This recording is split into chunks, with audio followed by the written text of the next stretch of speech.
we are here with Kawasaki ZX-10R Ninja. This is the 30th year anniversary version, which has this special colors all around.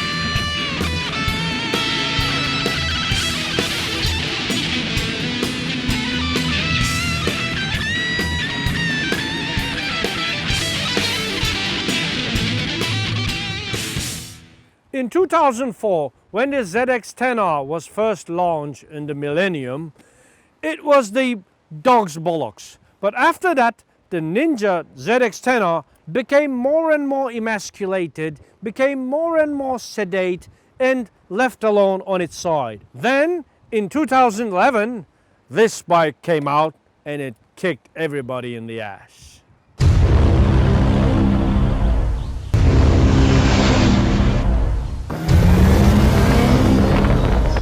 This is the most powerful Japanese litter bike in this sports bike category. It goes like hell. We have to confess that without the modes on the drive and also on the traction control, this bike could be a bit of a handful to ride. Now, with all these helpful electronics, it became much more user-friendly. Still, it is a bike for the people who know how to ride a motorcycle.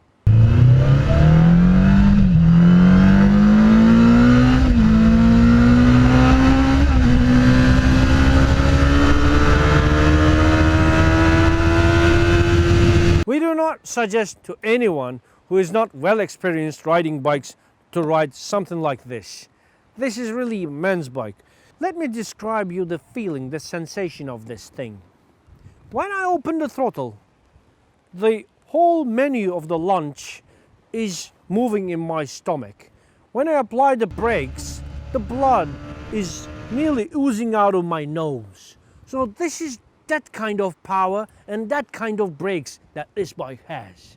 Now, I was riding this bike, this ZX-10R, thinking that it had ABS, but it didn't. Yet, although in Istanbul the roads are filthy and dirty and very bad, the brakes worked perfectly, flawlessly, and it didn't slide a bit.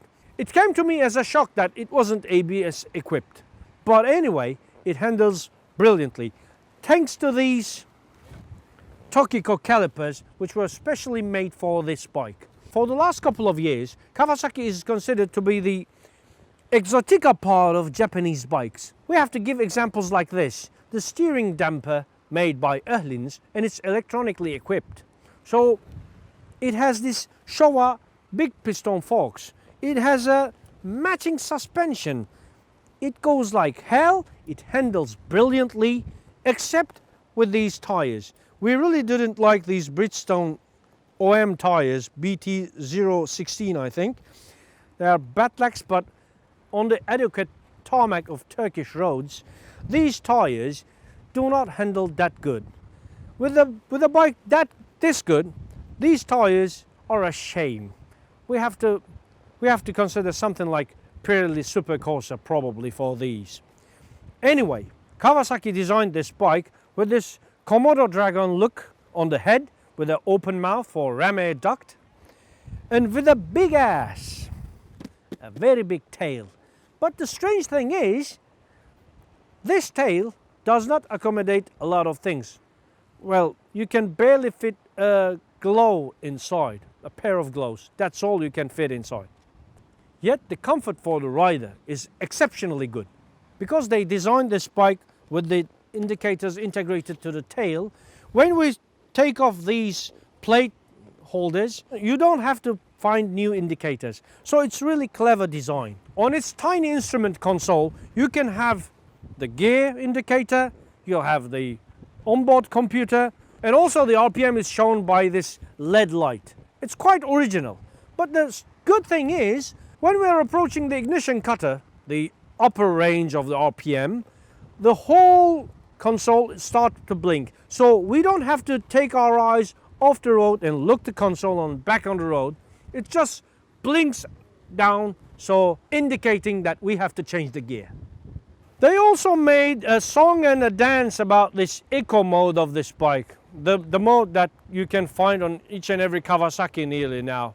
Well, the thing is, the eco mode, what they call as an eco mode, is just a small tiny dot of LED indicator there. It's 3 circles and a small writing saying eco. It just starts to light up when you switch off the throttle, when you're going really slow. It's just that.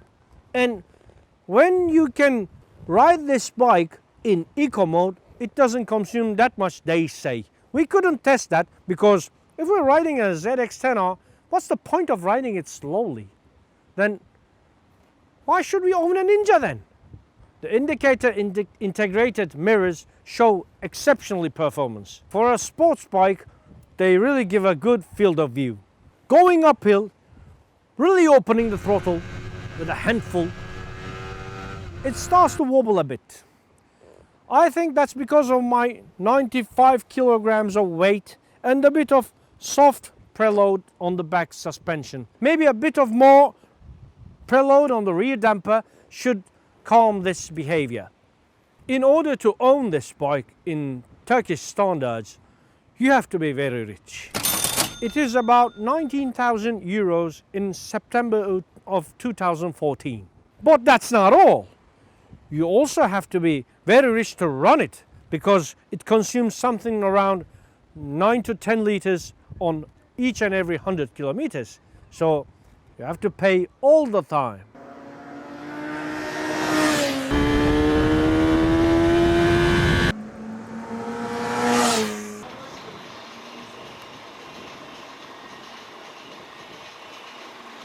What we like about this bike: handling, goes like sting, looks, the attention to detail, the quality of the paint. These are all nice. What we don't like is the price tag and the consumption, which is, considering the thrill it gives, it's quite okay. We love this Ninja. Yet be careful with this thing, because you might have an appointment with the upstairs.